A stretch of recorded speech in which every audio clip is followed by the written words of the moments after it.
Please visit papersailor.com to learn more about my book, Accidental Sailor Girl.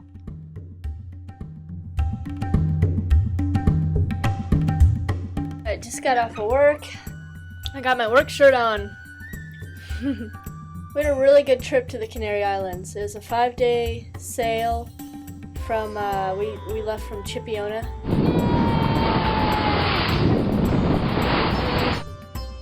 And we love the Canary Islands. Canary Islands are beautiful.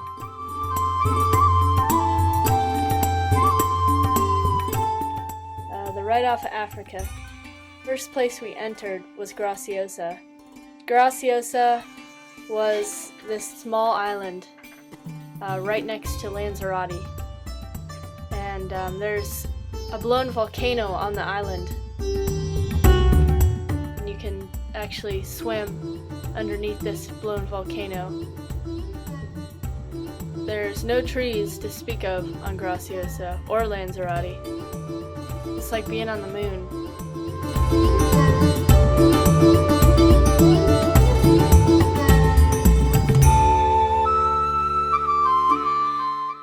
We stayed at Graciosa for a couple days, but felt a little vulnerable there.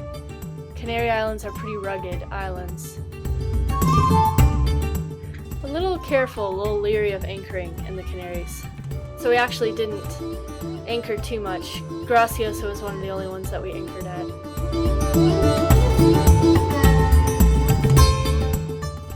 We went around to Lanzarote and docked at a pretty expensive place. We could only stay there for like 10 or 20 days.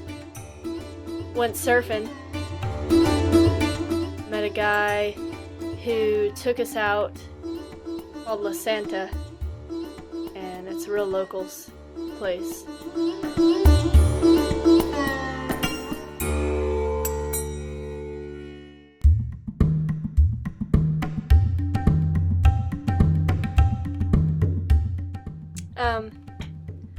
I learned a pretty good lesson about surfing in the Canaries. It was a point break. You could actually go where the fishermen would go out. It's nothing but rocks, and it's jagged rocks. It's like teeth. Luckily the tide was just right where the waves didn't thrash me around too much, but I did learn that there is a limit. I was paddling out, and I was with all the guys in the lineup, and the waves peak out of nowhere there. Me being a Florida surfer, I'm used to usually looking out at the horizon, and I can see waves when they're coming. I can see them coming towards me. I was looking out at the waves, and little did I know that a rock break, the waves just come out of nowhere. They jack out of nowhere.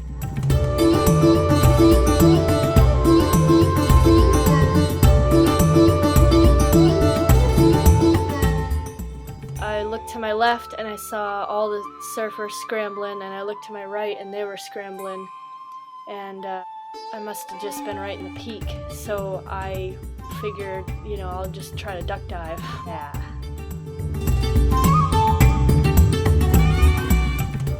I hadn't been surfing probably in a good 2 or 3 years. I had been in 10-foot waves before in Florida, just didn't expect to have this giant wave peak out of nowhere, so I tried to duck dive. I didn't have enough momentum when I was paddling. I was trying to paddle as hard as I could, and I wasn't in shape for paddling, so the wave just picked me up and just tossed me over backwards, and I lost my board, I lost everything, I lost what way was where, and I just crumbled around for a while under the water. The only way to get out of the danger zone was to paddle through it, because you couldn't really go to shore because shore was rocks. We paddled into shore and stepped over all the rocks. Pretty humbled. The guys, they kind of looked at each other knowingly like, oh man. They went out and surfed some more. Pete helped me to get out of these rocks. He had about 30 sea urchin spines in each foot. We spent probably a month for him to get these spines out. No infection, no problems with it, which was really good.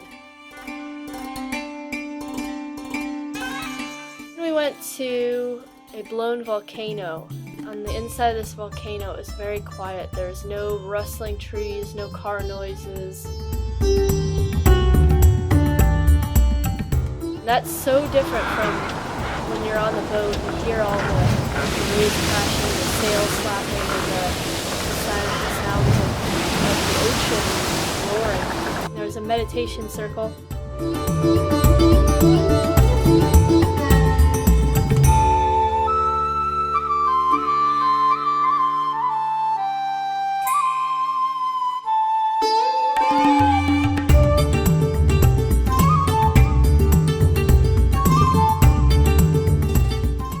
Golfo. I guess it used to be a volcano and it had eroded all the way down to nothing. And what is left is this giant green lake full of this algae. And there's these rocks that are green. They're kind of covered in green crystals. After Lanzarote, we decided that we were going to go to La Palma. And a lot of people go to Gran Canary or Tenerife or go down to La Fuerteventura. But we decided that we were going to go to La Palma, which a lot of people miss because you have to kind of beat north. Head over to La Palma, 2-day sail, maybe 3-day, maybe 4, I can't remember, but arrive there. You could smell the flowers, maybe 10 miles out, and we could smell the flowers as we were entering. Complete opposite of the eastern side of the Canary Islands, where there's nothing but rocks. You go the 250 miles to the west, and it was nothing but rainforest. There's these giant ferns and poplar trees, and it was a biosphere. And there's so many places to hike on that island.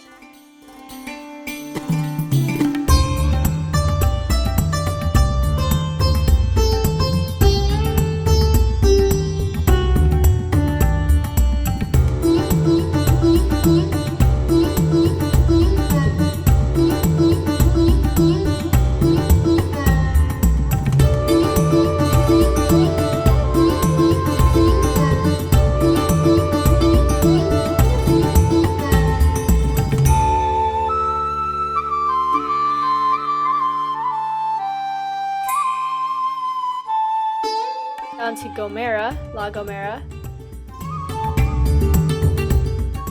The town was really convenient. You just walk in, get your groceries.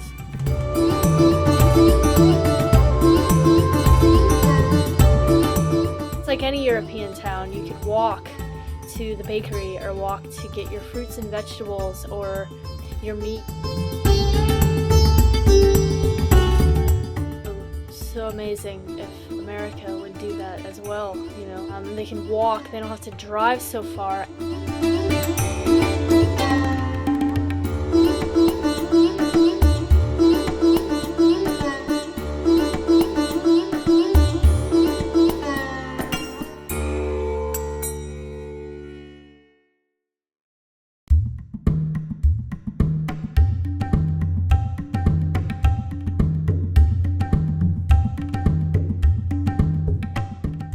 We were gonna go down to El Hierro, down to the south of Gomera, but we couldn't because there was an underwater volcano